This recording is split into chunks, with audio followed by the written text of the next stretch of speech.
I'd like to welcome you to class number 2 of Bible 101. Today we'll be looking at the book of Genesis. Now let me remind you from our first class that as we go through this Bible study, each of us may have different opinions because we are different people. We process information differently. But yet the final message, that is the word or the being of God, will become the same. It's like scholars who spend their whole lives studying a section of the Bible and they can't even agree with each other on details, but they do agree on each other in the basic message. And so as we go along in this study, we have to remember it's all right to have different process it differently, but you should be hearing the same final story. Genesis is probably the most controversial book of the Bible, and there's several reasons for that. It's hard to tell what is fact and what is story. It's hard to tell what is fact as they know it in that day, or fact that is fact in its entirety. Let me begin with Abraham. Abraham is from about 2200 BC to 2000 BC. And remember, as I give you dates, especially this far back, they're approximate dates. They're not necessarily exact. Now, Abraham was married to Sarah, and they were trying to have children, but they couldn't have any. And Sarah knew how important it was to Abraham to have a son to carry the lineage. And so she agreed, encouraged Abraham to have relationships with Hagar so that he could have a son. And sure enough, Abraham's first son is Ishmael through his slave Hagar. And as we know, as time turns out, Sarah does get pregnant, and she has Isaac. And she gets very jealous because of Ishmael being Abraham's oldest son. And it gets to the point that Hagar and Ishmael have to run away in fear of their lives and what Sarah would have done to them. And why is this all important? Because today, we as Christians trace our roots through Isaac, the firstborn son of the marriage relationship with Abraham. However, the Muslims trace their heritage through Ishmael, the actual firstborn son of Abraham. So Abraham is the foundation of both the Jewish faith, the Christian faith, and the Muslim faith. Now, the stories and accounts we have in Genesis are the oldest accounts of the Bible, but it's not the oldest writings. These writings are not actually done until after the wandering in the wilderness. And there's a reason for that. Because at this point, the Hebrews don't see themselves as Hebrews. Hebrew is the word which means wanderer. It was the word given to them as they wandered through the desert. And it was the word that they applied to themselves as to give them their identity.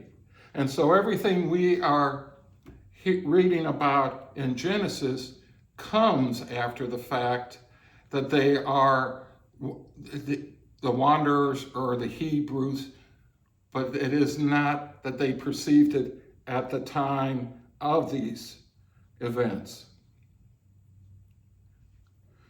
Now the major problem we have in Genesis is what is fact and what is story. Because back in those days, stories were used much more often to share basic truths. Because we have to remember, when you're talking back in the time of Genesis, less than 3% of the population could read and write. The only ones who could were the scribes. Not even the rulers or kings could even read or write.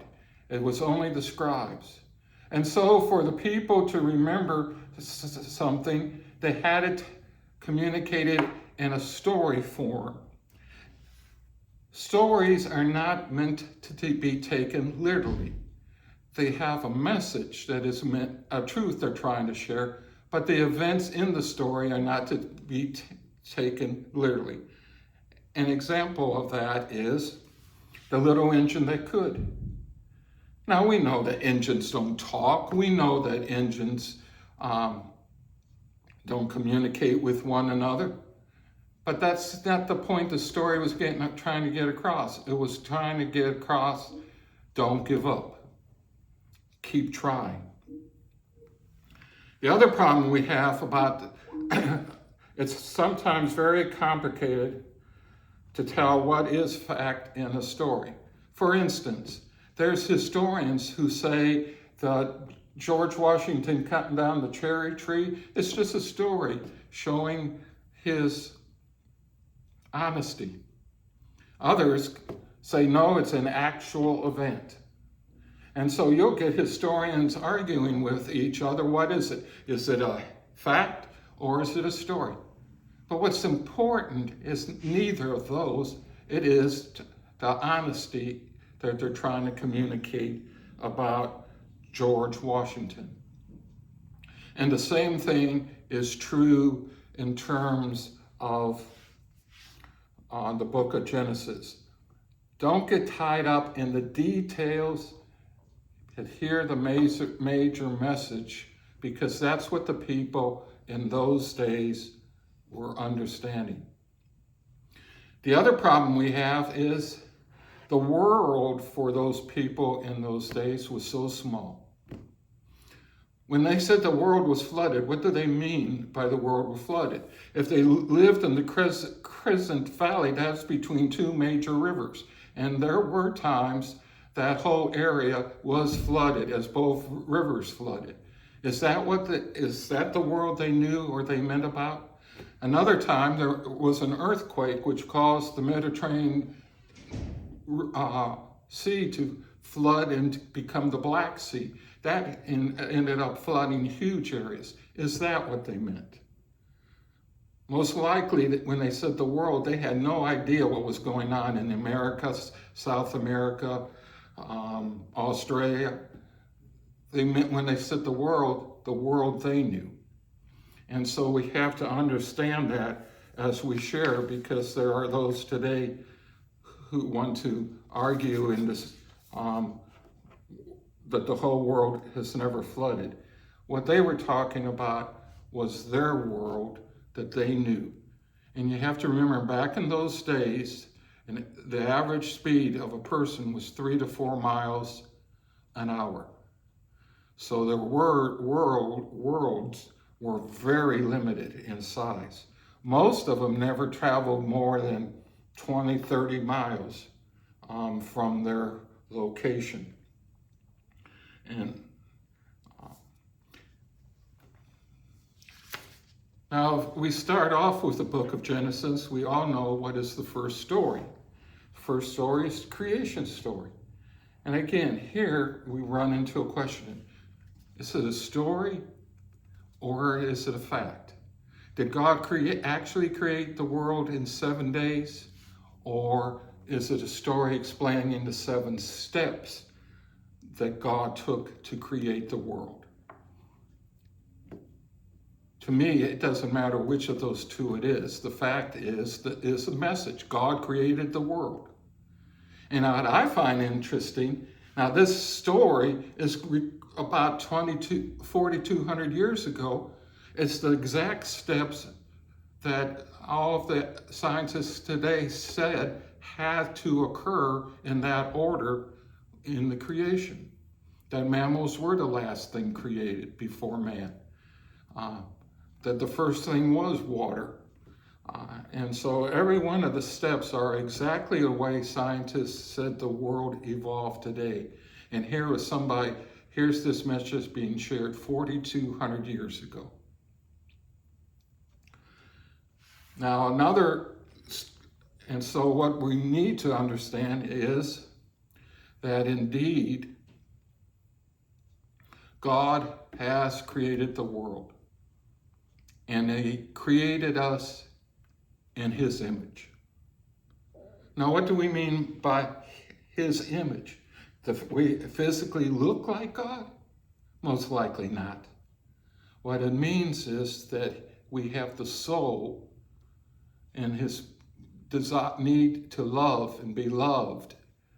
That is what it means when it says in the image of God. Not a physical image, but in this identity of who He is exactly what He placed in each of us and is helping us to also bring forth within us. Another thing that we find is the Tower of Babel. How man created this large building. Did they create a tall building? They may have, or they may have not have. But the fact is, everything was fine, and everybody understood each other, and everybody got along with each other until they tried to be God and built this huge building. Never again in the Bible we find one harmony until the second coming at the end of Scripture. That's the main point. How we understand it, or to what degree of it is fact, or what degree of it is fiction, that's for each person to decide in their own spiritual journey. But to realize that once we try to become God is when we become divided. That we only find harmony in union with each other as we turn to God instead of trying to be God. And so we see these occurrences occurring again and again in Genesis. You'll find scholars taking every viewpoint and every one of the major events, that Noah and the ark, the Tower of Babel, the creation story. But they, like I said, when it comes to the final end, they all agree on the message it's portraying. So I hope I've heard people say, oh, I can't believe in the Bible because Noah's Ark could have never happened, or I don't believe in the Bible because God didn't create us in 7 days. Don't let a story become a stumbling point for you. Keep your emphasis on the main message instead of the detailed events. As I said last week, first class, is that I've included a lot of charts, not for you to learn and memorize, and there's no test coming, but what you will find is that in each of these, that when you're reading scriptures, it can give you maybe some understanding. And so two of the charts is a comparative story of the events. On one side, it's about from 10,000 to 2100 BC, what was going on in the various areas. And the other side is from 2100 to 332 BC, which is where the Bible ends in the Old Testament. The next chart you will find is that of chronology of the patriarchs. It shows the Abraham and Isaac and Jacob and the various steps that about the dates those various events occurred. So again, you can, as you read, you can see what's going on as they're sharing. Then I did, on the other side, we're talking about 1,000 years here, 500 years there. We lose all concept of time and how it relates. So what I did is I took from the time Abraham begins his journey as January 1st to the birth of Jesus as December 30th. And I took all of the history of the Bible and put it in relative space terms so we could have some understanding. For instance, Abraham begins the journey January 1st, but it's not until April 6th, the Exodus. So that means one quarter of the year has already gone by just between the time Abraham begins the journey and you have the Exodus. Now, in preparation for the book of Exodus, let me share some information with you. There are those, the Bible makes us believe that the Hebrews were all from one family. That is very, very unlikely. With the genetic differences and everything, even in the genetic differences they found in Argala, it wasn't the case. What was the case was the Hebrew were, Egypt was a mighty empire. And as a mighty empire, it defeated a lot of people. It enslaved those people. So over 500 years, they figured there was about 10 different major groups of people enslaved by Egypt. And those groups of people would be the ones that would begin the Exodus. Their loyalty was to what they called their tribe. It wasn't that they saw themselves all as one group of people. Closest thing I can say is think of us as a country developed. Everybody's loyalty was to a colony, to New York, to Pennsylvania, to Delaware. It wasn't to the nation. There were loyalty to in fact, after we gained our independence, we developed our confederation, where each colony had its own independence.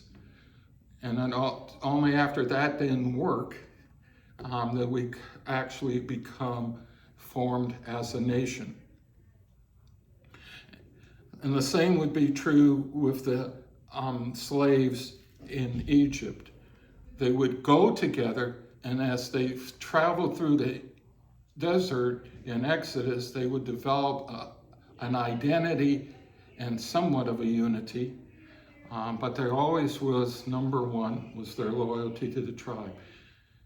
Best as example today would be like Afghanistan. You have a country, Afghanistan, but even the military you served over there will tell you their loyalty was first of all to their tribe, not to their country, but to their tribes.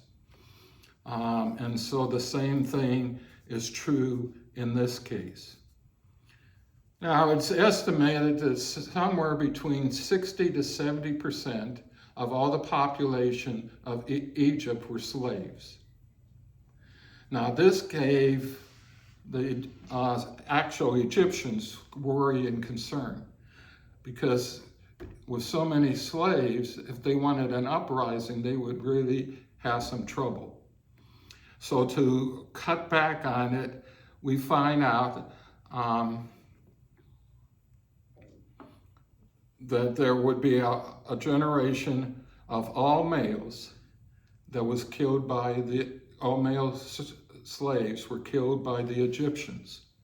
This was to reduce the men, because women, it didn't matter. Women and children aren't going to uprise. It's the men you have to worry about.